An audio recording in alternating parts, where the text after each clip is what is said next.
이거 제 전화번호 또 길에 왔어.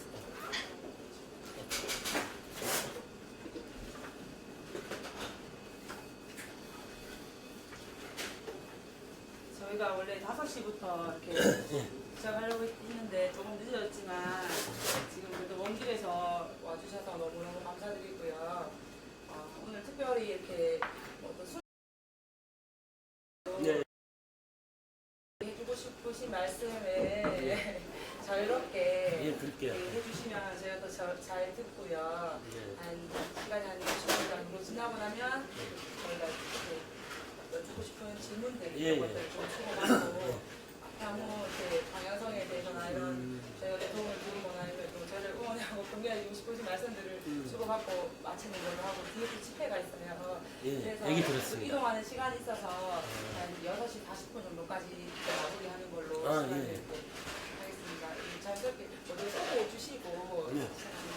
뭐 소개 저는 2학년 8반 최종수학과 최태신입니다. 네, 저는 2학년 5반 오준영 아빠고 홍진이라고 합니다.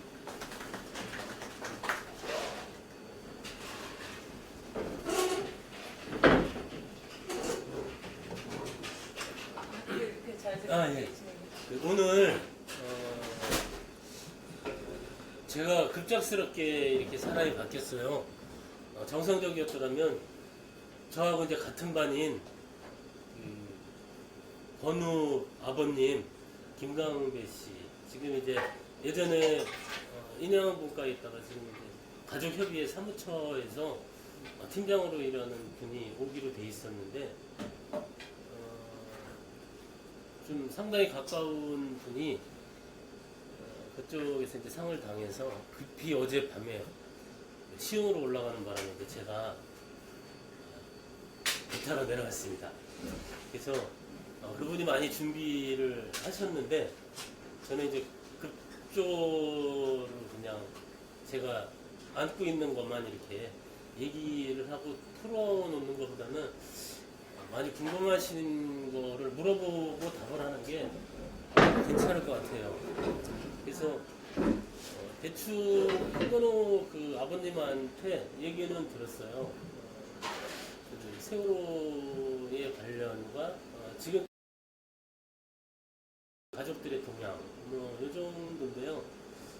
세월호가 침몰할 때의 그 상황이라든가 이런 것들은 제발 많이 좀 알고 계실 것 같아요. 그래서 많은 시간은 아니니까 지금 저희 가족협의회에서 당면으로 하고 있는 거 요거를 얘기 드릴게요.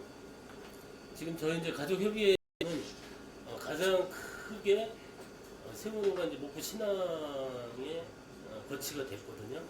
거기 이제 3월 31일 날 진도 동거차도 그 침몰 현장에서 화이트 마리노라는 이태리 네덜란드 선박에 실려갖고 그 목포 신항 철제 무대에 거치가 됐어요. 그래서 3월 31일 날 도착을 해서 저반해 있다가 4월 9일자로 이제 올라왔습니다. 세월호가 올라오고 방역이라든가 제반 세척을 통해서 4월 18일 날 정상적으로 이제 거치가 돼서 그때부터 미수습자를 가족품에 돌아드리는 것 그거에 의한 이제 뻘 작업 및 수색 작업이 시작이 됐었거든요.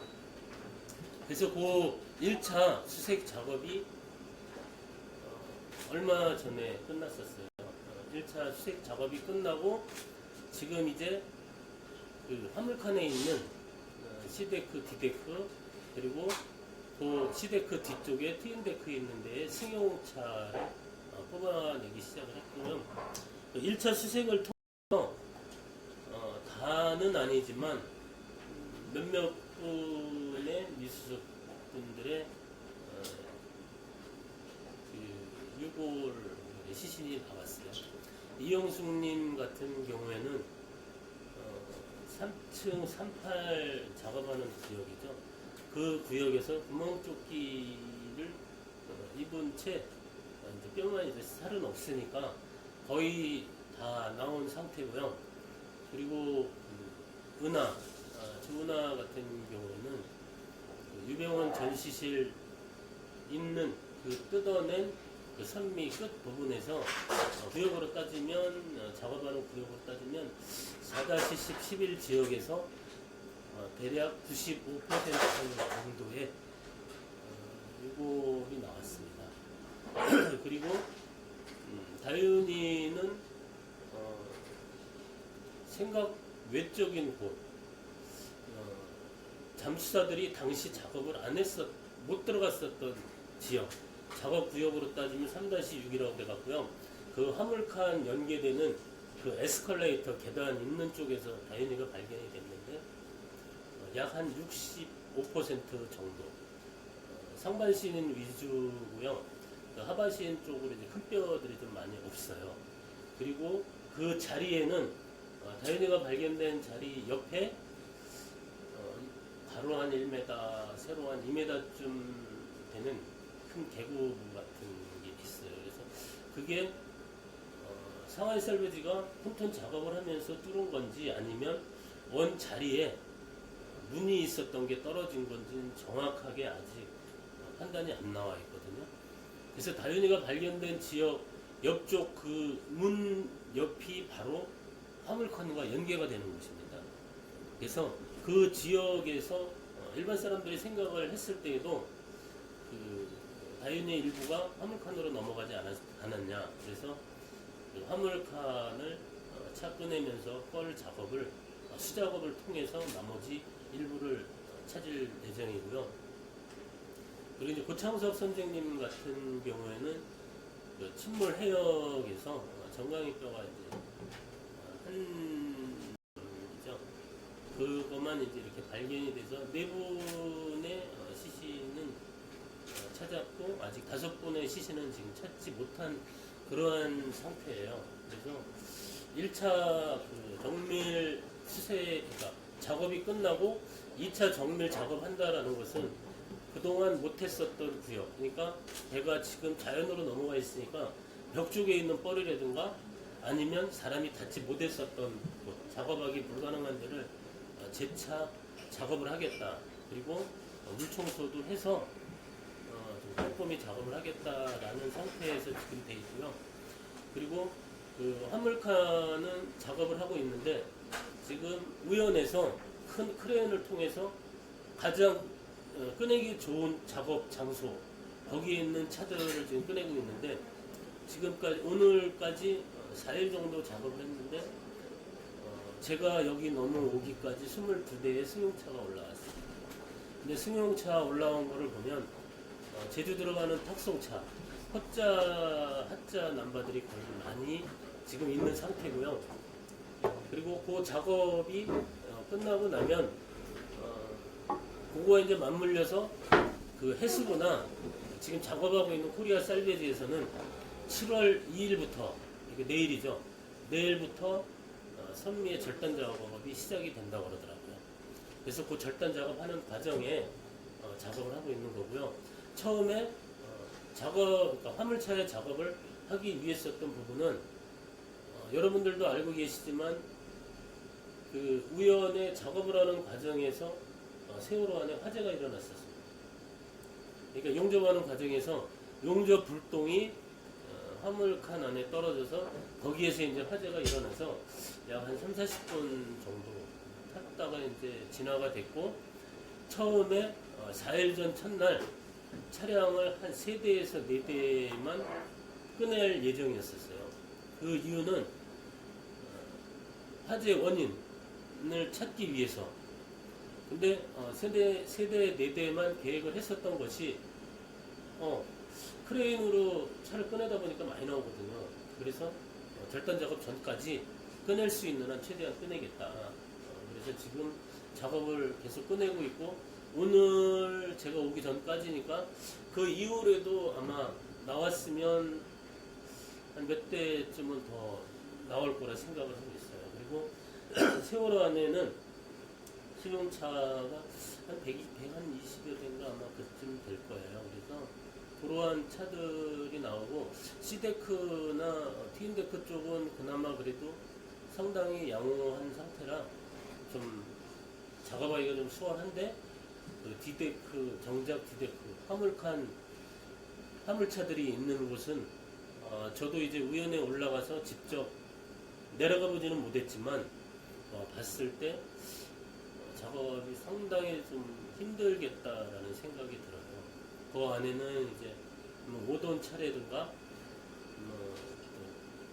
컨테이너 뭐 이러한 것들이 서로 엉겨 있고 그것을 꺼내기 위해서는 윗 공간이 너무 좁다라는 거죠. 그래서 우연에 좀 더 많은 절단이 필요할 것이고 지금 선미에 절단이 있고 그와 맞물려서 선수 앞 부분도 절단이 가능할 것 같아요. 그리고 그걸로도 안 되게 되면 객실부에도 크게 절단을 해서 거기에서도 화물을 꺼낼 예정입니다. 그래서 화물칸 안에 있는 돌아오지 못한 가족들을 최대한 찾는 방법으로 그 세월호가 인양을 하고 수색하고 절단하고 보존 이런 것도 중요하지만 가장 중요한 거는 찾지 못한 가족 찾는 거에 초점을 맞춰야 돼요. 그리고 세월호가 훼손이 되고 조각이 난다 하더라도 사람을 먼저 찾고 나서 이후에 복원과 보존의 계획을 세우는 거지 사람이 안에 있는데 세월호만 지킨다라는 거는 저희 가족들도 그렇게 원하지 않고 대신 그 선미고 선수고 이러한 절단 계획 그러한 작업이 있으면 그거에 대한 충분한 안전도 검사라든가 기술적으로 검토가 끝나서 그 안을 확실히 갖고 작업을 해야죠. 그냥 단순 이쯤에 있을 것이다 이렇게 지적을 갖고 작업한다는 것은 상당히 위험한 작업이 될 수가 있거든요. 그리고 또 그러니까 정상적으로 진행이 되지 못하는 그런 작업이 될 것 같아요. 그래서 지금 세월호는 앞부분은 상당히 많은 절단이 이루어지고 우연 상부에도 많은 부분들이 지금 절단이 돼 있어요. 그리고 그 4층, 5층이죠. 5층에 세월호가 올라왔을 때 처음에 파란 부분 옆에 좀 거무스름한 부분이 있었죠. 그 부분이 바로 진계측할 때 유병원 전시실이었었던 부분이에요. 그래서 이제 그 부분을 싹 절단을 해서 떼어냈습니다. 이번에. 절단을 하고 바로 보이는 부분이 4층 바닥 부분이거든요. 뒤에서 처음에 아시다시피 화물칸 진입구 칼이 붙어 있는데 떨어지면서 포크레인 하나하고 조그만 승용차가 나와서 그것까지 합치면 지금까지 한 24대 정도가 빠져나온 상태입니다. 그리고 무엇보다 중요한 거는 조금 전에도 얘기했지만 돌아오지 못한 가족들은 하루하루가 정말 피가 말리는 듯한 그러한 심정이에요. 그리고 가족들은 또 한 가지 아이들을 한 곳에 모아주고 기억을 할 수 있는 추모 안전공원 그 부분에 대해서 이번 마지막 추진 회의가 이루어졌었어요. 근데 회의가 결렬이 되면서 결국은 안산시에서 결정을 못하고 국조실로 넘어가게 됐습니다. 그래서 이제 국가에서 판단하는 걸로. 그래서 당일날 분위기, 저는 이제 계속 목포에 있어서 당일 분위기를 몰랐었는데 톡이나 뭐 이런 거를 봤을 때 많은 분들은 안산에 있는 게 좋다. 이렇게 이제 판단이 내렸었는데 일부에서는 이제 반대가 돼서 그 추진위원회에서 단 한 명이라도 반대를 하게 되면 그게 이루어지지 않는 그런 조항이 있습니다. 그래서 이제 몇몇 분들이 그거를 안 해서 다시 국가 정부로 넘어가는 그런 형식이 돼서 국가에서 이제 정해주는 그 방침에 따라서 추모 안전 공원이 이루어질 예정입니다. 그리고 이제 또 가족들은 그래서 지금 추모 안전공원 부분하고 목포 신항에 있는 부분에 지금 전격 결합이 되어 있는 상태예요. 그리고 지금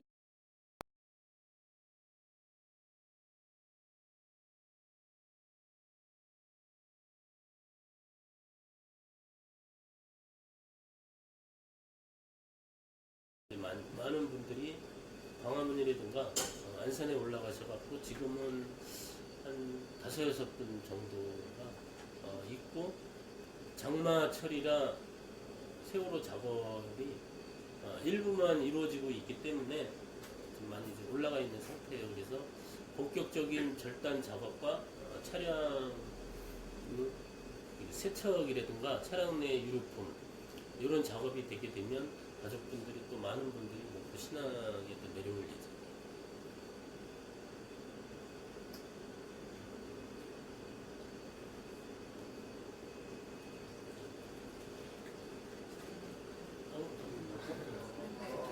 다 했어요. 그리고 그러면 네. 이제 저희들이 질문을 하고 네. 대답해 주시고 이렇게 자연스럽게 그래. 대화하는 방향으로 네. 이렇게 어떤 네. 거 편하시겠지요. 그럼요. 일단 좀 주시면 좋겠어요. 목이 많으실 것 같아요. 예. 그리고 지금 커피를 만드시고 싶은데 소리 때문에 방해될까봐 만들어 괜찮아요. 못 계셔서 그럼 저희가 조금 이따 테이크아웃으로 가져가도 되겠지? 그렇게 할까요? 아니면 지금 만드셨지? 맞죠? 예, 그래서 안 만드신다고. 지금 만들었다. 만들어 주시면 예, 그럼 지금 만들어 주시면 되는데.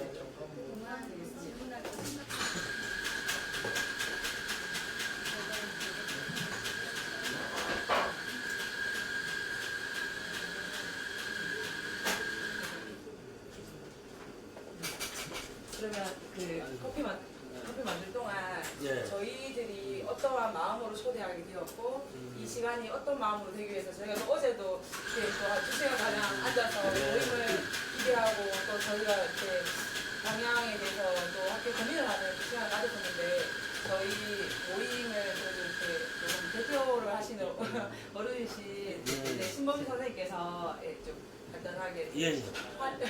감사의 인사를 좀 드리시는 시간 가질게요. 먼 길 와주셔서 정말 감사합니다. 네. 저희 간단하게 한번 이렇게 아버님한테 중요한 저희 제가 원래 문과 그냥 문과 팀장님한테 간단히 드렸는데 저희가 뭐냐면 지금 이제 생기다고 말하기 좀 뭐하죠. 저희가 이제 실제로는 이제 온라인에서 이제 생활을 하고 그리고 이번에 이제 투표 관련돼 가지고 모였던 사람들이 있거든요. 투표를 갖다가 공정 선거를 하자. 그게 모였다가 이제 오프라인에서 저희들이 이제 뭔가 좀 바꿔보자는 상황에서 이제 모임을 가진 지가 불과 얼마 안 됐어요. 저희가 한 2주 정도 되었거든요. 6월달 중순쯤에 저희들 모여서 이제 이렇게 우리가 깨어있는 사람이 되보자 그런 식으로 대구시민이 되자는 식으로 이야기 나오는 과정에 처음에 나왔던 얘기가 이제 자유한국당의 1인 시위 하자는 얘기가 불과 지금 해봤자 22일날 처음에 이제 1인 시위부터 시작해서 집중 집회를 갖다가 지금 지난주 토요일날 한번 하고 오늘 이제 2번째 하고 이제 3번째 이렇게 진행되는 과정이거든요. 근데 저희가 소위 말하면 각자 좀 다 활동가든지 아니면 정당에 속해 있는 게 아니고 각자 전부 다 제대로 다 본업들이 다 있는 사람들인데 이제 마음을 모이다 보니까 거기서 이제 내부적으로 이제 우리가 이제 좀 몰랐던 거 좀 끼워가지고 또 저희가 좀 앞전에 좀 제대로 잘 몰랐던 내용들 좀 제대로 배우고 또 저희들 도움장만은 좀 많았지만 그런 거 갖다가 저희들 한번 모자라는 취지에서 저희들 이론을 적어요. 그리고 지금 점점 저희들 카톡이나 이런 걸로 해가지고 확대되어가는 과정이거든요. 그리고 지금 자유한국당 해체하는 모임도 그런 것에 지금 저희가 2번째로 좀 시작하고 있고요. 근데 이게 어떤 다른 단체가 끼워져가 있고 이런 건 아니고요. 다 일반적인 개인들이거든요. 그러다 보니 지금은 현재 인원도 적고 좀 지금 오시는 분도 있고 좀 이따가 집회 같이 참가해 주실 거죠? 저희요. 네, 잠시 되실까요? 집회 시간이 저희가 또 목포 신항을 또 넘어가야 되니까 네. 그래서 그 시간이 어느 정도 허락이 되면 저희가 7시쯤부터 지금 집회가 시작되거든요. 7시에 지난주 같은 경우는 한 40여 분 정도 모였고요. 이번 주는 좀 더 많이 와주시고 갔다가 저희도 동원회가 하는 것들이 아니라서 저희도 정확한 의견을 몰라서 이번에도 저희가 지금 다 SNS 통해 가지고 모시라고 했는데 시간대 조금 안 맞는 것도 있고 이런 것 같습니다. 그리고 지금 또 시내에서는 또 세월호 관련돼 가지고 또 서명 받고 하는 분들 좀 계시거든요. 그분들은 또 정리하면 오신다고 하는데 아마 그 투무리쯤에 아마 오실 것 같아요. 그때쯤에요. 네. 글쎄 저희가 그 집회까지 연계가 될지는 확실히 장담을 못드리겠어요.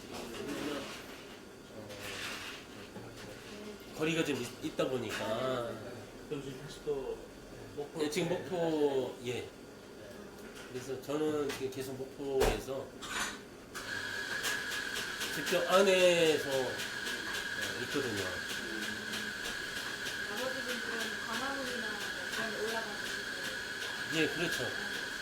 광화문에도 계시고 지금 이제 안산에서 추모 안전공원 때문에 많이 계셨고 지금 안산에서 그 안산 그 조례 4.16 조례 서명 그 부분에 거기에 이제 7월 5일 날까지인가가 기간 만료예요. 그래서 막바지에 치닫고 있어가지고요. 많은 분들이 또 거기에 지금 빠져나가 있어요. 수무안전 공무원은 국토실에서 만약에 결정을 하게 되면 어떨까? 저희들이 춤 안전공을 추진하기 위해서 사실 방안이라고 많은 다수는 안산에 있기를 그렇죠. 원하는 그 추모 안전공원 그 부분은 그 안산시에서는 이제 정확하게 결정이 안 났으니까 저희 이제 가족협의회라든가 안산 지역분들과의 갈등이 있다 보니까는 그분들은 이제 안산시 내에 그런 추모공원이 들어오는 것이 혐오스럽다. 그리고 가장 큰 이유 중에 이제 또 한 부분이 그것이 들어옴으로써 주변에 지금 이제 아파트라든가 재건축이 많이 이루어지는데 집값 문제가 결부가 된다. 집값이 떨어진다. 이렇게 이제 주장을 하고 계시는데 실상 그런 것은 아니거든요. 그래서 그분들이 과연 무슨 생각을 하고 있는 건지는 정확하게 의중을 깨뜨릴 수는 없어요. 근데 다수라는 말씀이에요? 그걸 반대하는 근데 그게 이제 전체적인 그 안산의 시민으로 봤을 때는 그 소수예요. 기존에 그 안산에서 이렇게 오래 계셨고 살았던 분들은 그런 게 없고 거의 재개발 조합 위주의 조합원들이 이제 좀 그렇게 많이 반대를 좀 하세요. 그리고 이제 그분들이 직접 집회도 하시고 이번에 이제 또 안산시청 앞에서 기자회견도 하고 근데 뭐 세월호뿐만이 아니라 어디나 다 이제 그런 모양들은 다 이루어지죠. 그래서 저희들은 다 알겠다, 수용하겠다. 그리고 안산에 저희가 이제 추모 부지를 설정한 화랑유원지 그 부분은 안산의 이제 학생들이라면 어렸을 때부터 다 거기에서 생활을 하고 그쪽에서 거의 많이 부모들하고 이제 뭐 피크닉이라든가 아니면 뭐 자전거라든가 뭐 인라인이라든가 이런 것들을 거기서 다 배웠었던 곳이고 그분들이 얘기하는 그 화랑유원지 내에 추모 안전공원이 마치 화랑유원지 전체를 다 사용하는 걸로 알고 있는데 그것은 절대 아니고요. 그 화랑유원지 그 오토캠핑장 끝 부분의 일부 정도예요. 일부 정도고 그 아이들을 그러니까 위에는 조감도를 많이 보셨으니까 대충 아시겠지만 결코 그렇게 혐오스러운 곳이 아니라 사람들이 와서 보고 세월호 참사를 돌이켜 볼 수 있는 그런 곳. 그래서 그런 것들이 뭐 4.19 탑이라든가 뭐 5.18 신묘라든가 그러한 곳은 아니고 사람들이 와서 같이 참여할 수 있는 그런 곳을 저희가 이제 조성을 하는 거죠. 그리고 그 안에는 아이들을 기억할 수 있는 다양한 것들을 좀 모아놓으려고 합니다. 그리고 그러니까 처음에 반대하셨던 분들이 6월 말까지 생각보다 많으신 분들이 돌아서서 이제 저희하고 같이 하겠다라는 분들도 상당히 많은 분들이 있었어요. 그리고 저희 또한 그 안산에서 추모공원을 그냥 밀어붙여서 그것을 결정을 할 수도 있었지만 그러지 않았었던 것들은 안산에 있는 모든 분들한테 그거에 대한 설명 그러기 때문에 시간이 많이 필요했었던 거고 지역 동마다 인접동마다 경청회라든가 여러한 것들을 좀 다양하게 이렇게 해서 주민들의 의사를 많이 물었었던 거죠. 그러다 보니까 시간 때문에 이제 많은 분들이 그거에 대해서 좀 많이 반대를 했었던 거예요. 왜냐하면 처음에 몰랐던 분들도 지나다 보니까 재개발 하시는 분들한테 감화돼서 이렇게 얘기하신 분들도 상당히 많았었어요. 대구에도 지금 그런 아픔이 좀 있거든요. 예. 참가했었는데 그때도 추모공원이 한참 동안 시간이 걸렸거든요. 예. 그 당시에도 똑같은 논리처럼 뭐 교모라든지 아니면 다른 것들이 많이 맞아요. 있었어요. 예. 그래서 결국에는 803 구석에 세워졌는데 실제로는 그런 구조는 아니고 그다음에 어린 유치원부터 시작해가지고 이제 학습장으로 지금 그걸 사용하고 있거든요. 그렇죠. 근데 왜 그렇게 이 논리들이 막 결합돼서 하는 건지 저희들도 좀 한참 이해했었습니다. 근데 실제로는 교모나 아니면 그런 것들이 아닌데 그다음에 지금도 많이 찾아가고 있는데 네, 맞아요. 그런 것들과 저희들이 어떻게 도움을 드릴 방법이라든지 아니면 할 수 있는 게 뭐 어떤 게 있을까요? 할 수 있는 거요. 지금처럼 그 세월호를 잊지 않고 기억해주고 알려주는 거죠. 그거 외에는 없어요. 그러니까 세월호가 왜 그렇게 일어났고 누말따나 이게 단순 해양 사고로도 끝날 수가 있죠. 근데 사고가 참사로 이어졌었던 거잖아요. 그렇다면 왜 그랬을까라는 것들을 주변의 사람들한테 널리 좀 알려주시는 막을 수 있는 거죠. 그리고 내 이웃을 내 아이들을 지킬 수 있는 거죠. 수 있는 게 곧 나를 지킬 수 있는 거다. 저희는 이제 그렇게 생각을 합니다. 그래서 뭐 세월호 참사 막 이렇게 뭐 속죄도 하고 구호 이런 것이 아니라 그것이 이제 생활화돼서 주변 사람들한테 뭐 스스럼 없이 얘기를 할 수 있는 것. 저희는 이제 그런 것들을 부탁을 하고 싶은 거예요. 저기 죄송한데 제가 질문하는데 예. 지금 이 세월 유가족은 안산 강남공원 학생뿐만 아니라 예. 일반 희생자분들 예. 일반 희생자 유가족 대표분들하고 예. 커뮤니케이션 이루어가고 있고 지금 넘은 안산 추모공원 하는 데서 그분들하고 어떤 커뮤니케이션이나 뭐 어떤 협의가 이루어진 게 있는지. 지금은 거의 회의가 이루어지지 않고 있고요.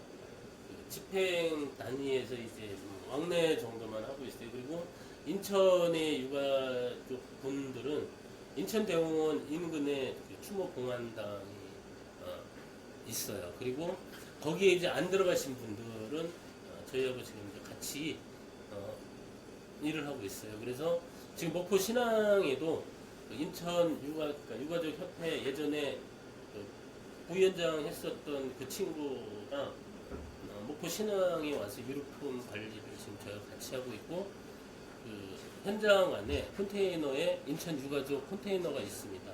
거기서 계속 그러니까 같이 얘기는 나누고 있거든요. 근데 지금 이제 세월호가 인양이 되고 수습 부분이 원체 크다 보니까 그런 것들까지는 아직 깊이 논의를 되지 못하고 있는 상태예요. 그리고 인천 유가족분들은 예전에 아시겠지만 안산 합동 분향소에서 영정을 모셔가서 일부 모신 분들이 상당히 많이 계세요. 근데 그러게 그러했었던 부분들이 그러니까 이제 부모님들을 그대로 몇 년씩 연결식 못하고 놀 수 없다라는 그런 것들이 크게 작용을 했었던 것 같아요.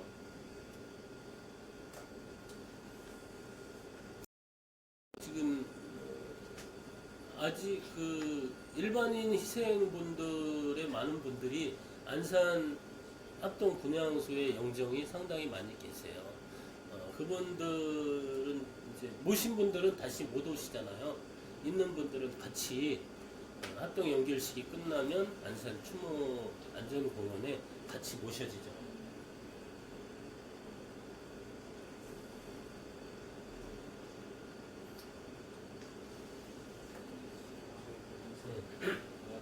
예전에 예. 그 MBN에서 그 진짜를 말했다가 거짓 정부의 부처로 가볼까 홍관 씨 아시죠? 예. 그 대구 있었을 때 예. 저하고 같이 두 분이 다 목포 직업에 도전에 갔어요. 근데 검사 보니까 저하고 나이 저보다 더 어린 게 있던데 거짓말을 막 하는 거예요. 그래서 저번에 거짓말을 하지 저 나쁜 놈이네 싶었죠. 그래가지고 저번에 이렇게 3, 4때 그쪽에 무죄가 났잖아요. 네. 났는데 다시 검사가 그죠? 컨소를 해서 광주에서 그죠? 한달 기억 안 나는데 그때 하니까 그래도 뭐 예전에 그 세월호 지배 때 혼자 서울에 많이 올라갔고요. 캡사이시든 프로젝트 맡고 그랬었습니다. 그래도 이번 정부가 그래도 기억났어. 다행이라고 생각하고요. 그 예전에 그 인양 문제를 계속했잖아요. 근데 박근혜 정부는 몇 년 동안 그죠? 물살의 핑계로 그죠? 안 하다가 갑자기 며칠 만에 달려했잖아. 그렇다는 것은 예전에 그나마 세월호가 배가 그렇듯 그죠? 이렇게 할 수도 있었다는 거거든요. 제 생각은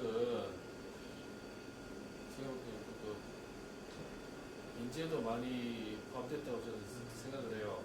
하기 때문에 반드시 진실을 밝혀야 된다고 생각하고 지금 이렇게 대구 오신 두 분 진짜 감사드리고 그 저희도 그 원가희 씨 그때 재판 때 제가 이제 2015년도 진상국가에 잠깐 있을 때 법정에 가서 증언도 해줘서 유리하게 그 뭐 당시 이제 그 14년도 참사 팽목에서 이제 홍가희 씨가 정확하지 않은 그런 얘기를 했었다. 이제 그거 확인되지 않고 검증되지 않은 거를 마치 진짜같이 기자회견을 했었던 부분이잖아요. 오죽 답답했으면 그러한 분들이 그렇게 얘기를 했었냐. 이게 중요한 거거든요. 아무도 얘기 안 하고 숨기고 감췄었던 거거든요. 그리고 저희도 이제 17일 뭐 18일 있을 때 잠수부 다이버들이 그런 얘기도 했었어요. 세월호 선실 내에 아이들이 둥둥 떠다닌다.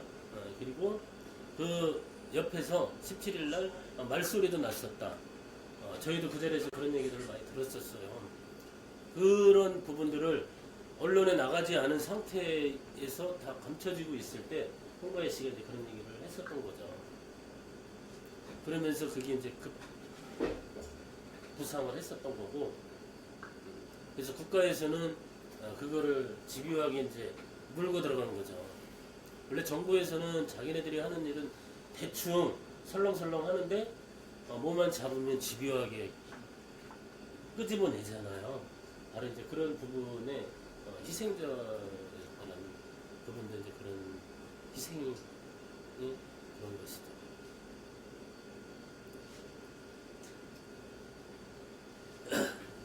그리고 참 요번에 이제 그 세월호 선체 조사위가 7월 7일 날 정식적으로 임명장을 받고 일을 이제 시작을 합니다. 그래서 그 선체 조사위 위원들은 다 이제 결정이 된 거 같거든요.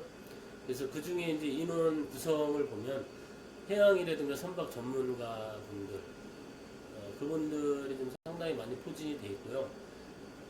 일기 그 세월호 특별조사위에 계셨던 특조위에 계신 분들이 약 8에서 한 10명 정도 요번에 거기 이제 결합이 돼 있는 걸로 그렇게 알고 있고요. 서울사무소는 예전에 특조위가 있었던 남대문 세무소 거기에 소재를 하고 있고 목포에 계신 분들은 이제 목포 그 신앙만 4층에 선조위 그러니까 본부죠. 거기에서 이제 같이 병행으로 일을 할 예정이에요. 그래서 정식적으로는 7월 7일부터 본격적인 작업이 들어가고요. 그 사람들의 임기는 아시다시피 6개월 그리고 조사가 더 필요하다라고 인정이 됐을 때 추가 4개월이 더 연장이 되는 그래서 총 10개월을 조사를 하게 됩니다. 그래서 그 예. 특조위 내 예. 예전 주장이었던 수사권, 기소권 이 문제 있지 않습니까? 예. 그거에 대해서는 어떻게 됐습니까? 지금 선체조사위는 수사권, 기소권 이거의 문제가 아니고요. 지금 선체조사위원회는 그 세월호 침몰 원인 이게 가장 포인트죠. 그 세월호 침몰 원인과 미수습자 수습 이 부분에 이제 전담을 하실 거예요. 그래서 세월호가 당일 침몰을 하게 된 원인 그리고 출항 때부터의 모든 문제점 과적이라든가 증개측이라든가 항로라든가 전반적인 이런 것들 그리고 많으신 분들이 이제 궁금해했었던 정말 세월호 그 화물칸 디데크 안에 철근이라든가 많은 사람들이 생각을 했었던 노말따나 좀 뜬금없지만 핵에 관련된 것도 있고 이런 거 있었잖아요. 그래서 그런 화물 모든 것들 이런 것들을 조사를 하는 거죠. 문재인 대통령께서 예. 말씀하신 특조위 2개를 예예. 분명히 이제 다시 조정을 해서 예. 실장 이제 친실 규정을 하시겠다고 예. 말씀하셨는데 이번에 또 SNS상에 이렇게 봐보면 저는 제 개인적인 입장은 그거 하면서 이제 유족분들께서 그렇고 그 주위에 이제 같이 도움을 주시는 분들이 이번에 세월호 특검을 좀 추진하셔가지고 그렇게 이제 지금 금방 말씀하신 수사권 기소권을 갖다가 이쪽으로 다 해서 철저하는 이제 완전 수사권 기소권을 완전히 다 주문을 해가지고 독자적인 수사를 철저하게 할 수 있는 어떤 그런 부분도 좀 필요하지 않겠나 해서 예, 그렇죠. 예. 그래서 이제 저희가 그 이제 표현을 하자면 1기 특조위라고 그러죠. 지금 준비하고 있는 게 2기 특조위인데 2기 특조위의 구성은 저희가 이제 여의도의 민주당이라든가 당시 이제 야당이었죠. 그분들과 많은 그 회의라든가 이런 거를 통해서 결정을 한 결과 환경노동위 한노위에서 그 패스트트랙이라고 뭐 신속 처리 안건 부분 그러니까 19대 20대 처음으로 발의를 했었다고 그러더라고요. 그래서 세월호 참사 재조사 특별조사위를 만들어야 된다. 요 부분을 제시를 했었는데 그거 하나만으로는 전 국민이라든가 여의도 국회 내에서 동의를 얻지 못한다. 그래서 그 당시 가습기 살균 부분에 2가지 안건을 갖고 한노위에서 투표를 했었던 거죠. 그래서 한노위에서 통과가 됐습니다. 그래서 그것이 국회에 넘어가기 전까지 기간이 330일이 걸린대요. 법사위에 걸리고 뭐에 또 걸려서 그 180일이 지나는 날짜가 올 11월 20일쯤 그게 완료가 됩니다. 그러면 한노위에 걸려있는 세월호 2기 특별조사위 법하고 가습기 살균법을 갖고 국회 본회의에서 2분의 1이 찬성이 되면 그 법안이 통과가 되는 거죠. 그러니까 그 법안을 걸었었던 거는 지금은 국회 선진화법 3분의 2 법안이 통과가 되는데 저희가 그 환노위에서 결정이 돼서 올라갔었던 부분은 그 기간이 지난 다음에 국회 2분의 1 동의에 의해서 그 법안이 발의가 되죠. 그래서 그 법안 안에는 조금 전에 얘기했었던 수사, 기소, 조사권이 포함이 되는 것. 근데 우리나라에서는 아직 기소권은 기소 독점주의에 의해서 기소권은 부여가 되지를 않을 거예요. 그래서 수사권만이라도 갖고 들어오는 거. 특별검사도 특검을 갖다 세우 특검을 네. 조금 더 그러니까 그런 좀 여론 형성이 나중에 예. 했으면 안 좋겠만 해서. 그래서 저희가 이제 준비를 하고 있는 게 그 2기 특별법이 형성이 돼서 그것이 위원회가 구성이 돼서 하게 되면 제일 먼저 시작할 부분이 바로 특검을 실시를 하면서 조사가 들어가야만이 1기 때 좀 느슨했던 것들을 보완해 나가는 거죠. 그리고 그거를 준비하는 과정에서 지금 그 문재인 정부와의 그러니까 당선되기 이전에 얘기했었던 것이 뭐였었냐면 꼭 그것이 이게 특조위가 아니라 대표가 차원에서 조사위를 꾸려달라 이런 것들을 요구를 하고 그것이 아직 결정이 되진 않았어요. 왜냐하면 뭐 장관이라든가 이런 인선 부분 이거에 대해서 시간이 맞물려 있었고 지금은 이제 또 물 건너 가 있으니까 그것이 지금 정리가 안 돼 있는 상태예요. 그래서 돌아오고 나면 그 부분을 좀 더 빨리 땡겨올 수 있거나 아니면 또 다른 대체안을 만들어야 되겠죠. 그래서 이제 넘어오면 뭐 지금 이제 여당이죠. 여당 의원들이라든가 청와대를 통해서 계속 저희가 만날 그런 과정이에요. 오늘 그러면 해양수산부 장관 예. 이제 임명되고 난 뒤에 예. 찾아뵙고 어떤 얘기나 해결책은 뭐 이제 어제 김명춘 해수부 장관은 안산 분향소에 방문을 했었고 경제이익과 이기호 의원은 신항에 왔습니다. 와서 이제 미수습 가족분들하고 간담회를 하시고 그리고 이제 저희 가족들하고 간담회를 했습니다. 그래서 안산에서도 가장 주된 얘기가 수습해라. 이게 가장 큰 얘기였었고 어제도 이제 저희 이제 이기호 의원한테 얘기했었던 부분이 저희는 좀 강하게 얘기를 했어요.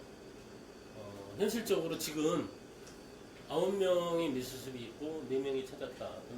나머지 5명은 선내에 다 수습을 하지 못한 상태에서 화물칸을 수색을 했을 때 만약에 안 나오게 되면 해수부 인양 관련의 모든 책임자들은 책임을 져야 될 것이다. 이기호 의원한테 그렇게 확고하게 얘기를 했습니다. 그 얘기는 뭐냐면 인양 과정에서의 충분히 좀 더 수색을 할 수 있었고 좀 더 빨리 인양을 할 수도 있었다라는 얘기죠. 그것을 차일피일 미뤘었던 전 정권에 의한 하수 그 사람들이죠. 관련된 사람들이 책임을 져야 된다.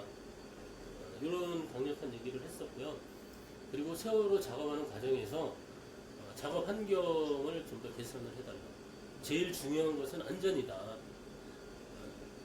안에 있는 사람들을 찾기 위해서 밖에 있는 사람이 또 안전에 의해서 다치거나 그렇게 되면 그동안 공들였던 게 다 물거품이 된다. 그리고 이제 또 저도 이제 그런 얘기는 했어요. 피해자가 가해자가 된 느낌이다. 이런 얘기를 했어요. 우리 아이들을 찾기 위해서 심지어 물론 해수부나 해경들은 당연히 욕을 먹어야겠지만 안에서 작업하시는 분들 그리고 정말 조건 안 좋고 뻘냄새를 맡고 일용직 노동하는 사람들을 환경 안 좋은 데서 일을 시키고 늦게 한다라고 제가 막 얘기를 했었던 게 저는 피해자이면서 아예 가해자가 돼버린 거예요. 사람들한테.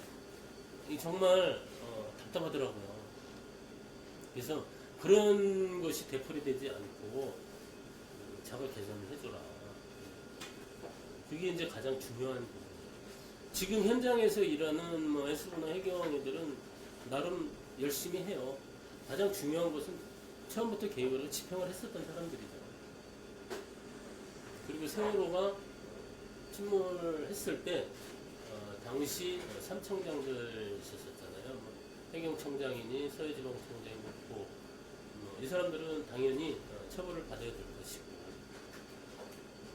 그래서 이제 물론 저희도 이제 다 고소고발을 다시 할 것이고, 그리고 김영춘 그 해수부 장관도 지금까지는 좀 의지가 있는 것 같아요. 이후에는 이제 어떻게 변할지는 모르지만 그럴 때 이제 좀 더 현장의 안전이 가장 중요하게 그래야만 이거. 제가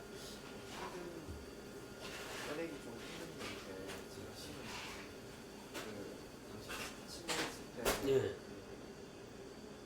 바르게 생각이 그 공사를 갔었거든요. 예. 지금 예. 쓰레기 분리수거를 했었어요. 제가 좀 궁금한 게 있어가지고 근데 지금은 제보를 제가 넣어놨거든요. 예. 그 당시 그 학생들 통화 내역이 삭제되었다는 거. 예. 그게 확실한 맞나요? 통화 내역이 많이 지워졌다. 그리고 부모님들도 통화 내역이 지워졌다는 분들이 많이 계세요. 네. 근데 그게 정확하게 이제 근거가 안 나오기 때문에 그게 이제 저희도 상당히 난감한 부분이에요. 그리고 일부 많은 부모님들이 현장에서 당시 4월 16일 저녁에 찍었었던 동영상들이 없어진 거예요. 자기 폰에서 어떠한 연유로 없어진 건지 이것이 잘 그러니까 카톡 같은 경우에도 일정 사진 부분은 일정 시간이 지나면 그 사진도 없어지고 그게 또 메시지가 너무 꽉 차면 또 빠져나가는 수도 있다며요. 근데 저희가 이제 그것까지는 정확히 모르기 때문에 그런 것 같아요. 그리고 통화 기록이 많은 분들이 지워졌다라고 얘기를 해요. 직접 자기의 그 폰을 그러니까 특이에 계셨던 분들한테 제시를 하고 기자분들한테도 다 공개를 했는데 정확하게 지금 근거가 못 뽑아지고 있어요. 그래서 이번 이제 2기 특조위 때는 정말 1기 때 제대로 못한 그런 부분까지도 정리를 해야겠죠.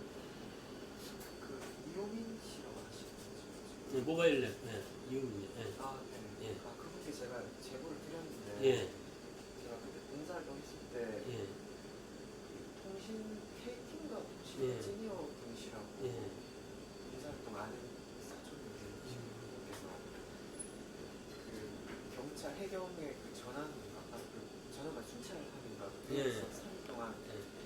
밥도 못 먹고 거기서 작업을 하셨대요. 무슨 작업하는지는 얘기는 안 하시고 그러다 그분이 밥을 못 먹고 거기서 계속 작업을 하신다고 해서 그 사촌 누나가 이제 오라고 하시고 바르게 살기도 천막에 오셔서 밥을 먹고 좀 드시는데 이제 무슨 일 하는 친구 위에서 얘기하지 말라고 얘기했다고 들으셨고 그게 이제 배에서 지금 얘기하기 좀 어렵냐 그 이제 한번 터지도록 안테나가 터지도록 기지국 설치하는 걸 한다고 하시는데 그게 밥을 못 먹고 이제 계속 배 안에서 일을 하니까 좀 의심스럽잖아요. 우선 제가 그걸 사촌 누나 연락처랑 해서 이용희 씨한테 제보를 넣었는데 처음에는 공고차도로서는 SK나 하고 택배가 거기가 채팅이 안 떴어요. 아, 하셨어요? 네. 그 섬에도 꽤 오래 있어봤는데 안 떴어요. 지금은 다 떴는데 처음에는 안 떴어요. 당시 4월 네. 16일 날 저희가 이제 저는 아이를 데리고 오기까지 진덕체육관에서는 안 있었고 계속 팽목항에 있었어요. 그때 이제 KT가 안 터진다고 그래서 거기다 이제 기지국을 설치를 한다고 그랬었어요. 그리고 그 지역이 좀 되게 불통 지역이라 다른 폰들이 많이 안 터졌어요. 그래서 그 팽목이라든가 동거차, 서거차 지역에다가 KT 송신탑을 설치를 한다고 그랬었거든요. 아 근데 그게 아니고 배 안에다가 기지국 설치해서 세월호 배 안에다요. 아 아니 아니, 이제 저 네, 함대요? 네, 배에다 설치해서 그 침몰하고 있는 배 안에 폰이 터질 수 있도록 하는 작업을 한다고 들었거든요. 글쎄 저도 그것까지는. 제가 한번 이유민이한테 물어볼게요. 아, 네. 그걸 저도 들어가지고 그리고 제가 이유민이 신앙에 오면 물어봐갖고요. 그 부분에 대해서 통화 한번 하라고 얘기 드릴게요. 아 제가 안 그래도 통화했습니다. 했어요? 네, 그래서 그 관련된 엔지니어하고 예. 네, 사촌 누나 연락처 알려드렸거든요. 아, 그래서 그것이 알고 싶다 피디님한테 소개해준다고 하시죠. 그랬어요? 그래서 저도 이제 그까지 저도 다는 몰라요. 저희도 네, 그 분위기 저도 없어가지고 그래서 이유민 그분 그 핸드폰 이번에 복원됐잖아요. 아, 네. 3년이 지난 폰이 복원이 됐어요. 그래서 일부 이제 몇 개가 복원이 돼서 언론에도 공개가 됐었고. 한 가지 있었는데요. 그날 4월 16일 날 예. 기상이 안 좋았는데도 세월호 갔잖아요. 예. 그럼 그 뒤에도 그러면 간 배가 있었습니까? 그 당시 그 4월 15일 저녁이죠. 그때 인천항에서 출항한 배는 유일하게 세월호 하나였었어요. 예. 처음 보면 이용구 정부 때 20년 이상 된 배는 출항을 못하게 돼서 3년으로 바꿨잖아요. 바꿨고 원래 세월호가 아니잖아요.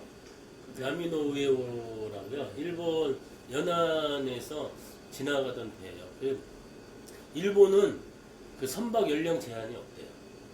대신 그 일정 배가 되면 안전점검 이 안전점검이 상당히 심하대요.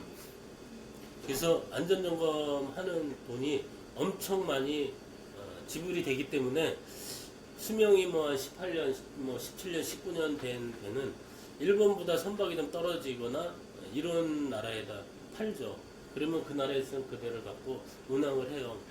근데 이명박 정권 당시 우리나라 선박 연령은 20년이었대요.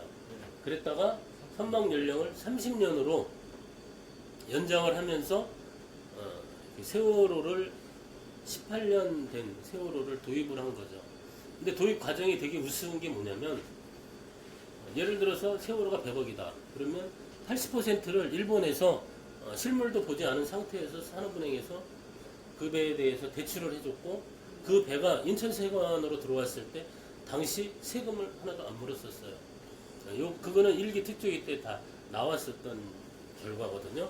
그리고 증개척하는 과정에서 또 20%의 대출을 내준 거죠. 그러니까 세월호가 105억인가 얼마였었는데 대출 부분이 한 100억이 나왔던 거예요. 그러니까 이것은 밀접 관계가 있었기 때문에 그것이 가능했었던 것이고 또 세월호는 상당히 노후가 된 배에도 불구하고 사람들을 더 많이 태우고 화물을 더 많이 실기 위해서 증개측을 했었던 거고 더 많은 짐을 실기 위해서 평형술도를 많이 뺀 상태에서 세월호는 출항을 했었죠. 그리고 출항하기 그 얼마 전에도 일부 선원들은 그랬대요. 이 세월호가 끼우뚱 많이 했었다. 불안했다. 이런 얘기가 상당히 서로 이렇게 소통이 되고 공유가 됐었다라는 그 법정 진술에서도 그런 것들이 많이 나왔었거든요. 그래서 세월호 같은 경우에는 진짜 운항에서는 안 될 그런 종이 되었던 거죠. 그리고 세월호는 복원이라든가 이런 것들에 대한 증개측을 원체 많이 하다 보니까 기준점이 없어요. 그래서 그 당시 항해사라든가 세월호 전에 항해사는 그런 얘기를 했어요. 세월호가 인천 연안부두에서 출항이 시작이 되면 인천대교를 넘어 8m로 빠져나갈 때 약 90도의 턴을 꺾어서 항해를 한대요. 그러면 그때 꺾었을 때 좋다. 탈을 돌렸을 때 그 움직임의 세월호 떨림을 보고 그 상태를 선장이나 일항사들이 보고 나서 그거를 기준점으로 운항을 했다고 그러더라고요. 탈을. 그 정도로 세월호는 상당히 심각한 배였었거든요. 그 뉴스 보니까 원래 네. 다른 배였잖아요. 예, 예. 세월호로 바뀌고 그 세월호 선장이 휴가를 갔잖아, 그죠? 네. 휴가 갔잖아. 근데 그렇게 은퇴한 이준석이죠. 그러니까 임시 계약직으로 들어왔잖아요. 네. 그래가지고 갔다는 걸 보니까 이건 뭔가 짜여진 것 같고 이준석이 그래가지고 그 배안에 있다가 몰래 빠져나왔잖아요. 나왔는데 그때 쾌경인가 거기 아파트에서 네. 잤잖아요. 그 밖에 있을 때 그 동영상 그 시간이 다 2시간인가 삭제됐다가돼요.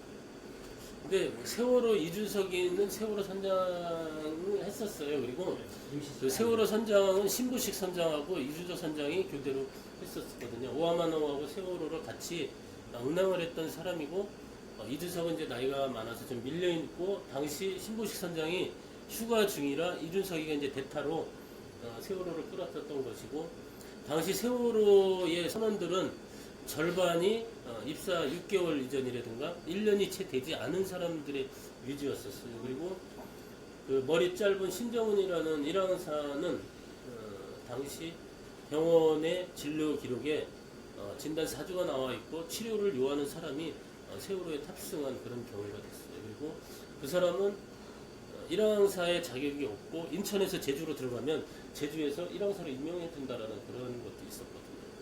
그래서 저희도 이제 그런 것들을 정확하게 파헤쳐야 될 부분이에요. 그래서 그런 것들이 아직까지 정확하게 안 나왔기 때문에 심증만 갖고 얘기를 할 수가 없는 그런 입장이에요. 왜냐면 저희가 단정을 져버리면 그거는 확정이 돼버리는 거거든요. 그래서 신정훈이 같은 경우에도 이제 그런 형태였었고, 일부 많은 사람들이 1년이 채 안 되는 그런 사람들이 이제 배에 올라와서 운항을 했었기 때문에 그런 것들이 이제 많이 의혹이 제기가 됐던 거죠. 그리고 세월호 안에 그 선원들은 자기네들이 도망쳤음에도 불구하고 형을 뭐 1년 6개월이라서 지금 나와서 생활하고 있는 사람들도 많고, 세월호 선원 중에 이제 오영석이라는 그 사람은 암투병 하다가 작년인가 이렇게 죽었다고 그러잖아요. 그 사람이 이제 죽기 전에 광주에 계신 장원건 목사라는 사람한테 당시 세월호 상황에 대해서 전달을 했었던 그런 법정 증언도 있었었고, 그래서 가장 중요한 거는 당시 요직이었었던 세월호를 정말 실질적으로 관리했었던 선장이라든가 1, 2 사망사, 뭐 기관장이라든가 이런 사람들의 증언이 가장 중요한데, 그 사람들은 그런 것들을 아직도 묻어놓고 있죠. 진짜 그러니까 세월호 기관장인 박기호 같은 경우에도 세월호의 이상 유무 같은 것들을 잘 알고 있을 것이죠. 그리고 선장이라든가 운항을 하는 일항사, 항해사 같은 경우에는 전반적인 내용을 다 알고 있고, 그 지역에 다닌 그 선장들의 얘기를 보면 그렇게 판판하고 맹골에서 빠져나온 상태에서 그 배가 그렇게 돌아갈 수는 없다라는 게 전부 공통된 의견이에요. 그래서 이제 거기서 의혹이 제기됐던 게 충격 부분 아니냐, 이런 것들이 이제 제기가 됐었고, 그거는 아직 확정이 되지 않았으니까 의혹으로만 남아 있는 거죠. 그래서 그 부분을 갖고 이제 김현승이라고 들어보셨죠? 카이스트 박사. 그 사람이 잠수함 충돌설 얘기를 했었던 거고, 넷상에 도는 자루라는 그 양반도 그런 부분을 얘기를 했었던 거예요. 그렇지 않고서는 당시 진도바다는 0.5노트의 잔잔한 호수 같은 그런 곳이었었고, 날 밝은 곳에 배가 그렇게 급작스럽게 돌아가면서 침몰을 할 수가 없다. 이거는 외부 충돌 아니면 내부에 폭발음이 있었다고 그랬을 때 내부 폭발에 의해서 배가 급격히 가라앉은 거 아니냐. 요게 이제 두 개가 안고 있고, 정작 세월호가 인양이 돼서 지금 우연히 하늘을 쳐다보고 있을 때 그 프로펠러라든가 앞에 조타실 나온 부분, 그쪽에 보면 큰 충돌 자국은 없어요. 물론 이제 자연 쪽에 충돌 자국이 있는지는 리프팅 밑에 깔려 있으니까 확인이 되지는 않고, 그러면 그 충돌 위험성을 안고 급선회하지 않았냐. 그런 이제 정확한 부분은 지금 이제 구성되는 선체 조사위에서 밝혀낼 부분이고, 그 전까지의 보고라든가 의혹 부분은 두 번째 이제 특조위에서 결과물을 받아내야 되거든요. 그래서 김현승 그 박사도 결국은 유죄를 인정받았죠. 정보통신법이라든가 이런 것 때문에요. 그래서 그 김현승 그 카이스트 박사 교수는 아니고 그 사람이 1, 2, 3함정이 밧줄로 땡겼다 그 의혹 하나하고 잠수함 충돌설 갖고 재판을 받았었어요. 그래서 저희도 이제 그 재판에 많이 갔었었거든요. 그래서 이제 그 확인되지 않은 거기 때문에 확답은 드릴 수가 없어요. 그냥 그 현장에서 보셨을 때도 예. 그런 게 의문에 대한 것들이 예. 사실 밑에 거를 봐야지만이 보여질 거라고 보시나요? 아니면 그냥 그런 물음표인 것인가요? 물음표죠. 물음표냐? 2학년 8반 친구들 두명 이름이 예? 어떻게 저요? 아니 그 친구 최정수요. 학생 네, 정수. 최정수요. 저요? 학생 저희 아들이요? 예. 오준영. 저는 얘기를 들으면서 이 사고가 아까 처음에 시작하시면서 사고가 일어날 것이 이렇게 대형 참사를 일어난 것은 국가 권력이 이제 자신의 이익을 위해서 이 일들을 실수가 일어났고 또 사고가 일어났는데도 그것을 잘못을 덮기 위해서 수단과 방법을 사용하지 않았고, 그래서 그런 우리 안에 이렇게 깊이 참 뿌리 박혀 있는 적폐 세력을 향해서 저항해야겠구나 생각을 했고요, 첫 번째로. 그리고 참 저는 개인적으로 참 죄송하고 그런 마음이지만 이 세월호 사건을 단순히 하나의 지나간 이 사고로 기억하는 국민들의 안에 있는 잘못된 인식들이나 잘못된 언론들을 판단하여서 듣지 못하고 그대로 믿어버리면서 생각하는 그런 무지함과 또 그 아이들 생명 기억하고 추모하는 것보다 자신들 부동산 떨어질까봐 참 그렇게 계산하는 그 안에 우리 안에 이기심이 그런 다른 모양으로 다 있을 것 같아서 그런 모습들이 저희 안에 개인적으로 갖고 있는 다 적폐라고 생각이 들어서요. 저도 제 안에 있는 적폐들을 안에 정하면서 살도록 기억하겠습니다. 그래서 오늘 말씀해 주신 것을 생각해 봤을 때 저희는 그런 마음이 있었어요. 단순히 와서 잘못된 미디어나 언론에서 우리가 알고 있는 것들을 실제로 사실을 들어야 한다. 사실을 알아야지 우리가 정확하게 우리 안에서 기억하고 또 싸워 드릴 수 있는 부분이 있지 않을까라는 것들이 있었어요. 그래서 오늘 여러 가지로 사실들에 대해서 조금 알 수 있는 부분들과, 왜냐면 여기 있는 분들은 최소한 항상 배지나 기억을 하시고 기본적인 정보가 있으신 분들인 것 같아서 그래서 오늘 그런 사실들을 들어서 감사드리고요. 또 저희들에게 원하시는 것들이 세월호를 기억해둘라라는 것밖에 없다는 것이 참 마음이 이렇게 무겁고 책임감이 좀 드는데, 일단 남은 생존 세월호의 선체를 유지하고 그 형식적인 그 하나의 배로 인해서 기억하는 것보다 지금은 어떤 방식이든 남은 생존자 5명을 살려 그 생존자를 미수습자를 찾아야 된다라는 것, 그 부분에 있어서 저희가 꼭 하겠습니다. 그리고 추모 공원이 만들어져서 이것이 단순히 그냥 시간에 묻혀지는 것이 아니라 그 공원 속에서 우리가 사람을 기억하고 생명의 소중함을 기억하고 우리가 항상 내 안에 이기심을 발견해서 정말 모두가 함께 내 자식만을 소중한 게 아니고 남의 자식도 소중하고, 그리고 잘못된 권력 앞에서 희생되는 국민들이 없도록 항상 깨어있을 수 있도록 노력하겠다는 생각이 듭니다. 그리고 저희 그리고 또 이제 마무리를 해야 되는 너무 아쉬워가지고요. 저희가 앞으로의 방향이나 저희들에게 좀 더 원하시는 것들이나 이런 것들이 있으신지. 원하는 거요? 좀 더 물어보세요. 궁금해서. 네, 아직 짧게. 예. 시간이 얼마 남아서 너무 아쉬워가지고 예, 아까부터 질문하셨는데 네. 죄송합니다. 예, 질문해 주시죠. 제가 그 사고 초기 때 예.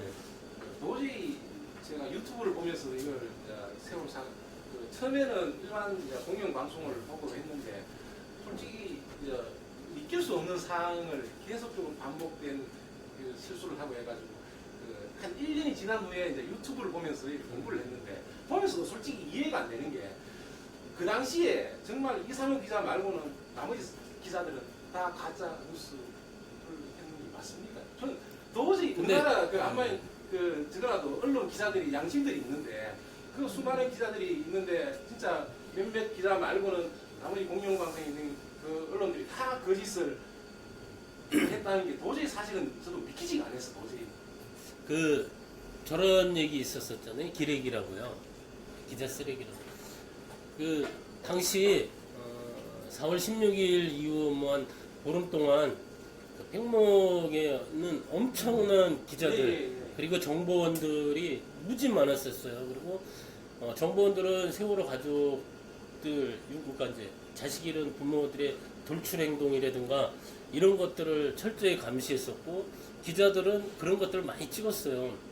찍었는데 그 당시에 그 생생했었던 그런 언론은 공개되지 않았었고 단순하게 절규하고 우는 모습만 계속 방송에 보냈었던 거예요. 세월호가 침몰해 나가고 구조를 해야 되는 그런 책임성 있는 공무원들, 뭐 해경청장이라든가 당시 뭐 경비 안전국장이라든가 이런 사람들은 등한시하고 그냥 울고 소리 지르고 욕하는 부모들만 기사화 시켰고 언론에서 그 지상파 3사 방송에서는 나온 방송만 계속 우려먹기 계속 돌려나가는 방송만 했던 거예요. 그리고 저도 확실하게 얘기할 수 있는 게 4월 17일 날 제가 배를 타고 그 현장에 있었어요. 근데 현장에 있는데 저희 준영이 엄마한테 전화가 왔어요. 지금 조명탄이 뭐 하늘에서 몇백 발 터지고 지금 사람들 엄청 구하고 있어. 우리 어떻게 돼? 그래 전화를 했어요. 야 여기 보드 몇 대밖에 없고 조명탄 안 터져. 그랬더니 지금 뉴스 보래. 그래서 뉴스를 볼 수가 없잖아요. 그리고 배에 있다가 이제 팽목항을 다시 왔 9시 뉴스에 이 시간에도 조명탄이 터지고 있대요. 이게 사람 미치는 거죠. 그러니까 그게 16일 날 터졌던 그 방송을 계속 우려먹고 있더라고요. 이게 기자들의 몫이었었거든요. 그리고 그것이 일정 지나니까 메인 그 기자들은 빠지고 젊은 친구들, 신입이라든가 이러한 친구들이 많이 와갖고 전부 그냥 닥치는 대로 취재를 하는 거예요. 어떻게 보면 생존 경쟁이라고 할까? 우는 엄마 아빠들 밑에다 대고 사진을 찍어서 데스크에 날리면 데스크에서 전부 다 잘라갖고 나왔었던 거죠. 진짜 세월호 당시 4월 16일, 17일 그네들의 모습을 보려면 지상 뭐 3사라든가 뭐 YTN이라든가 연합이라든가 그 자료실을 딥하면 세월의 진상규명이 더 빠를 것 같다라는 생각이 저희가 듣고 요번 뭐 광화문 촛불이라든가 뭐 이러한 일례 보면 정말 가짜 뉴스들이 엄청 난무를 했던 거예요. 사람들의 인신공격하고 그런 것들이 잘못돼야죠. 그리고 이렇게 이제 뭐 하고 싶다라는 얘기도 있습니다. 그 박근혜가 이게 탄핵이 됐던 거는 국민들의 힘이거든요. 그리고 세월호 인양은 세월호 엄마 아빠들이 인양한 게 아니거든요. 국민들이 인양을 해준 거거든요. 그 사람들이 없었으면 세월호는 인양을 안 했었고 1기 특조위도 못 만들었고 2기 선조위도 못 만들었고 또 나올 진상규명에 대한 특별 조사회도 못 만들어요. 많은 사람들이 있었기 때문에 그런 거고 저희 이제 그 세월호 참사 초기에는 아빠들이 진상규명이라든가 단식이라든가 전면 참여를 했었어요. 근데 세월호 엄마 아빠들이 3년을 넘게 지금까지 싸워 나가는 가장 큰 이유는 엄마들이에요. 그게 뭐냐면 엄마들, 내 새끼는 이랬지만 엄마는 또 새끼들이 있잖아요. 그러니까 옆에 있는 아이도 내 새끼로 보는 거예요. 내 아이를 잃었지만 옆에 있는 애는 그래도 내가 안산 살지만 대구 부산에 있는 애들은 돌보지 못해도 내 옆집에 있는 애들은 지켜줘야 된다라는 그 엄마들의 그 마음이 국민들하고 소통이 됐던 거예요. 그래서 자식을 잃은 엄마 아빠는 두려울 게 없는 거죠. 그 한편 예를 들면 전태일 있잖아요. 70년대 노동할 때 그 이소선 여사가 그렇게 몇 번 정권이 바뀌어도 싸우고 결국은 전태일이라는 부분 노동을 부각시켰잖아요. 그 사람이 했었던 건 뭐냐면 엄마였기 때문에 한 거예요. 자기 자식을 묻지를 못해서 엄마였기 때문에 혼자서 그 무지막지한 그 정권하고 싸우면서도 지켜나갈 수 있던 게 엄마였거든요. 그래서 엄마들이라든가 사람들은 절대 목숨 갖고 장난치는 사람들은 용서를 할 수가 없는 거예요. 그 목숨이 곧 나의 목숨이고 내 옆에 있는 사람, 내 자식이 목숨이거든요. 그렇기 때문에 지키려고 그러는 거죠. 5.18 어머니들도 그렇게 뭐 탄압받고 쫓겨나고 막 이랬어도 싸워서 쥐 죽은 듯이 뭐 7년 8년 넘어가며 시작했었던 진상규명이 바로 거기에서 나온 거예요. 사람이 사람을 갖고 장난을 치는 거예요. 사람의 목숨은 절대 무겁거나 가볍지 않거든요. 다 똑같아요. 그리고 또 한 가지 이렇게 부탁드리고 싶은 거는요. 모든 얘기를 할 때 이렇게 마주보고 얘기하는 게 좋네요. 같이 앉아서 같이 보고 얘기하는 거예요. 그래야 한 것을 같이 보는 거예요. 서로 따로 앉아서 보면 생각이 엇갈려요. 같은 자리에서 같이 봐야죠. 저희 세월호 엄마 아빠들 저희 아들만 기억해달라는 게 아니에요.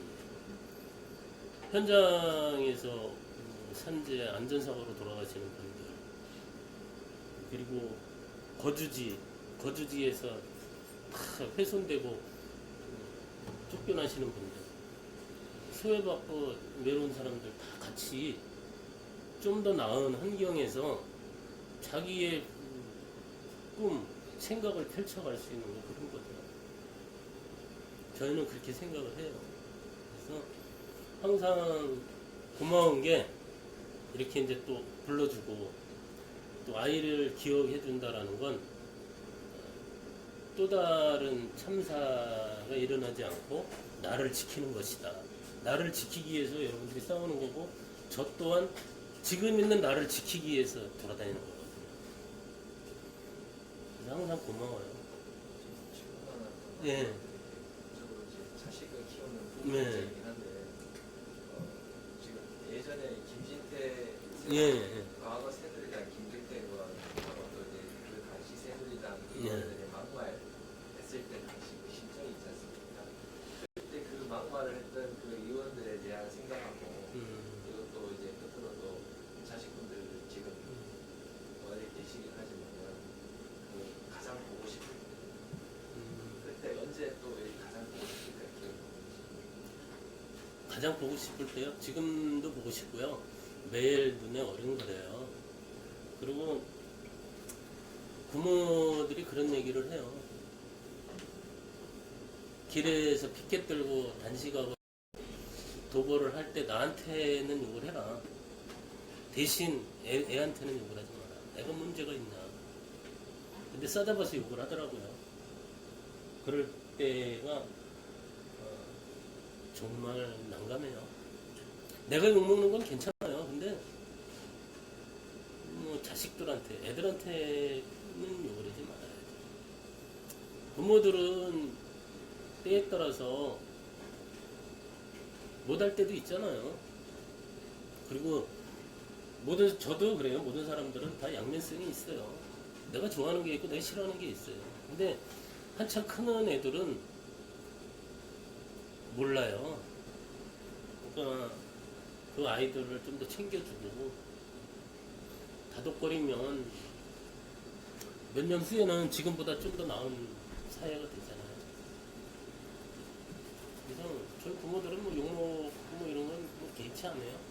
대신 억울하게 그렇게 뭐 손 한 번 못하고 이렇게 된 애들은 그냥 오가지 않고 저희 부모님들은 전화만 들으면 트라우마가 지금 엄청 심해요. 특히 자식을 잃었기 때문에 지금 자기 몸이 제대로 상한 부분은 거의 없을 거예요.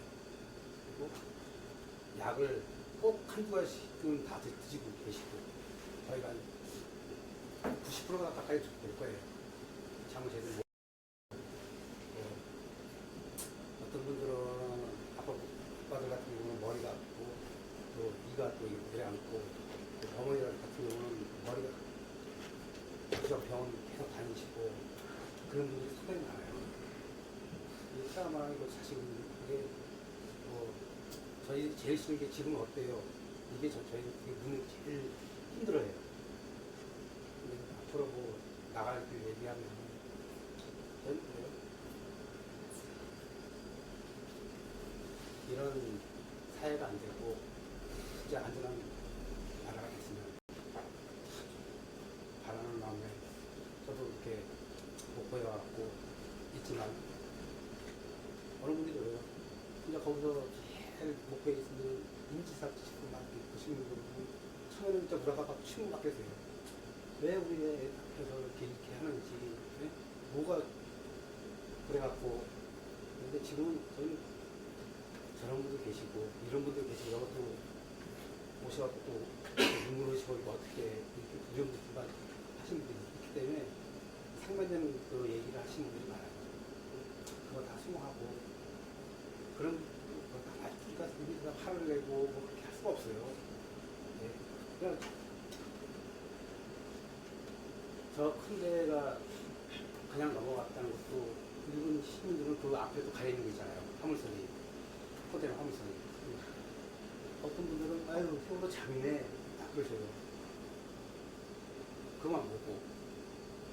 근데 그런 건 봐도 솔직히 조만 가는 거 다들 목표에 오시면은 그게 작은 데가 아니잖아요. 또 우리 애들 다 있던 자리고 그렇기 때문에 뭐 국가가 저희들 처음에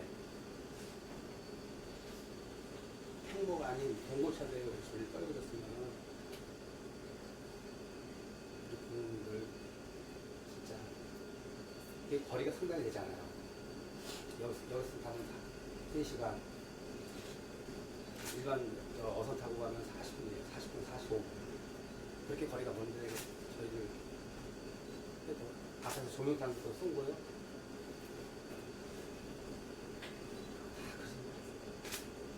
저걸 같이 앉아 쏘는 거고.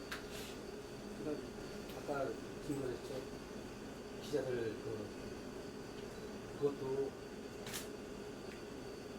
저는 대통령 같은 경우는 어떻게 생각할지 몰라요. 저는 기자들 진짜 안 믿었어요. TV를 봐도 맨 그 질문만 하고. 그러니까 저희가 같은 경우는 특히 청경에서 오면 무조건 카메라가 지금 흔들어버리고 막 그랬던 게 제대로 방송을 내보여줬어요.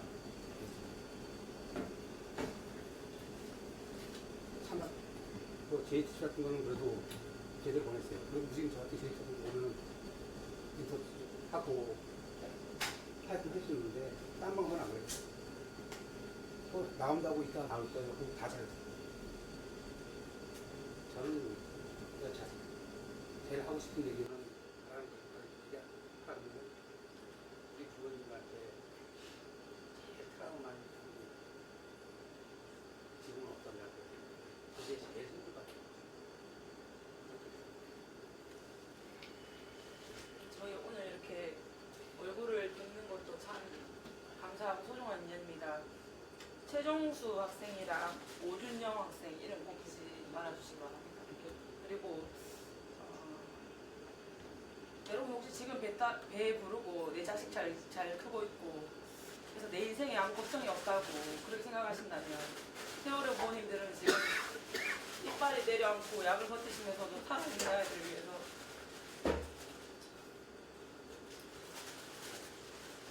열심히 버티고 계시니까 우리도 살아있는 그만큼 책임감 있게 살았으면 좋겠습니다. 그래서 저희가 할 수 있는 저항은 반드시 하겠습니다. 지금은 반드시 기억할게요.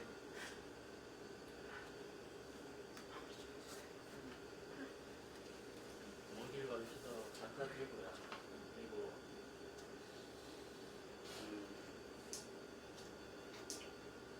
앞에 말씀하신 열심히 잊지 않고 열심히 지켜보고 그다음에 정부가 바뀌고 앞전보다는 조금 나아질 수 있겠지만은 끝까지 지켜보고 조금이라도 다른 길로 가는지 잘나고 있다면은 그냥 개별적인 시민이지만은 각각의 목소리를 낼 수 있도록 열심히 노력하겠습니다.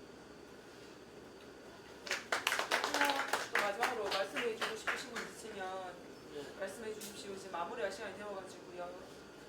혹시 하고 싶으신 말씀 있으십니까?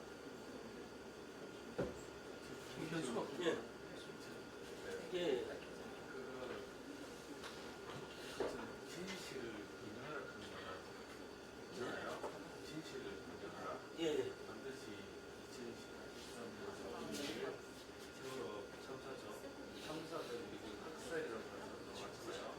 시험들이 학살을 생각하는데 거기 진실 반드시 밝힐 시간을 찾아가고 거기 가다가 있던 학생들한테 전부 다 제세곡기를 다 절대 반드시 불만해야 됩니다. 그럼요. 네. 예전에 그때 가동고에서 풍무원까지 보고할 때 있잖아요. 예. 마지막 진도 근처에 풍무원까지 갔잖아요. 예. 그러니까 그래도 새벽에 전국에서 많이 예, 오셨대. 맞아요. 그래서 보니까 그래도 유빈이 아버님 있잖아요. 뭐 고압 대입하시는데 아니 생각했어요. 이거는 우리의 일이기 때문에 이렇게 본 겁니다. 고압 대입하는 좀 하지만 싶었습니다. 그러니까 두 아버님께서도 우리가 이렇게 있다는 것이 고마운 것이 아니고 우리의 일이잖아요. 이거 다 결혼했는 분도 있고 자녀분 있는 분도 있습니다. 그리고 내 소중한 자식들 나중에 그런 일이 안 일어나는 것도 없거든요. 때문에 그리고 힘내시고 네. 그래야죠. 정말 어려운 발표를 해주셔서 감사합니다. 고맙습니다. 죄송합니다. 네, 아니에요. 네, 그리고 개인적으로 발바닥 PD님께 외로운 길이시지만 신뢰가 가는 그 언론의 길을 가지시기를 그래서 저희가 함께 걷겠습니다. 힘내시기를 고맙습니다. 부탁드리고요. 마지막으로 네,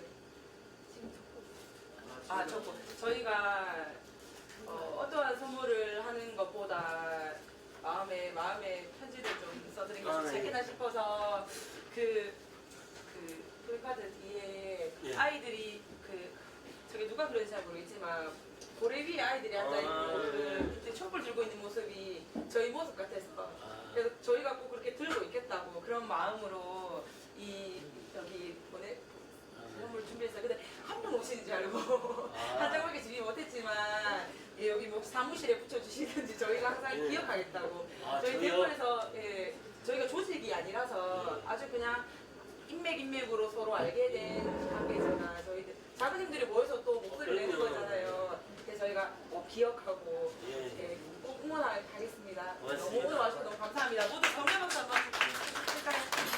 그리고 저 현수막 같은 거는 기업 저장소에서 다 모아요. 그래서 리본 같은 것도 기업 저장소에서 다 보관을 하고 있어요.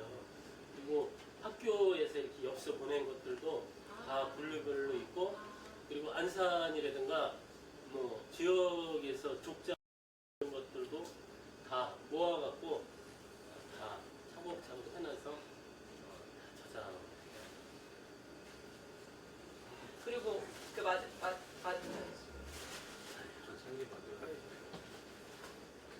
마지막으로 저희가 그냥 요즘 아주 많이 휴대폰을 쉽게 찍을 수 있지만 플로로이드 사진으로 사진을 찍어서 선물해드리고 싶었어요. 그래서 아, 조금 이따가 왜냐면 그 사진 보고 저희들이 항상 함께 한다고 외로운 줄 알고 힘들어하지 마시라고. 예. 그래서 그런 마음으로 좀 이따 단체 사진 좀 찍고요. 안전하게 돌아가시고 또 인연이 되었으면 또 꼭 만났으면 좋겠습니다. 그럼 오늘 이 시간을 이렇게 마지막으로 하시고 싶으신 말씀. 마지막이야. 예, 계속 마지막에 헤어지기 싫어서 죄송해요. 마지막이요. 저희 엄마 아빠들 있죠? 약하지 않아요. 네. 생각했던 것만큼 정약하고 시약하지 않아요. 정말 잘 싸울 수 있어요. 3년 전에는 많이 몰랐지만 어떠한 계기로서 사람들이 많이 변화가 될 수 있어요. 저희 부모들 약하지 않아요. 잘 싸울 거고요. 끝까지 저희 세월호뿐만이 아니라 곳곳에 있는 사람과 같이 하고